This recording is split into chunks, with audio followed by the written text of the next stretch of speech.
Hi guys, ఈరోజు మేమైతే AG కాలనీలోనే fish ఫ్రైకి వచ్చేసాము. ఇక్కడ ఫిష్ ఫ్రై చాలా బాగుంటది. నేను ఎప్పుడైనా తీసుకోవాలంటే ఇక్కడే తీసుకుంటా ఫిష్ ఫ్రై అయితే. దీని ప్రైస్ వచ్చేసి ఒకటైతే 60, ఒకటి 70, 80 అట్లా ఉన్నాయి. అండ్ బోన్లెస్ ఫిష్ కూడా అయితే ఇక్కడ అమ్ముతారు. మేమైతే ఇప్పుడు బిర్యానీ కానీ వచ్చినాము.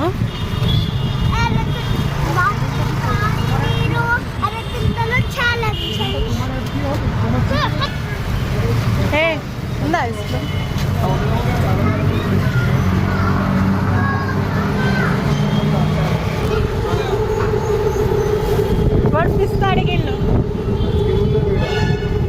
ఈ ప్లేస్ వచ్చేసి యూసఫ్ గూడా చెక్ పోస్ట్ దగ్గర. సో మేమైతే ఇక్కడ బిర్యానీ తీసుకోవడానికి అయితే వచ్చాము. అమ్మేమో ఫిష్ తీసుకుంది, దాది నేనేమో చికెన్ బిర్యానీ తీసుకున్నాము. వీడియోకి లైక్ చేయండి, కామెంట్ చేయండి. వీడియో నచ్చితే లైక్ అండ్ కామెంట్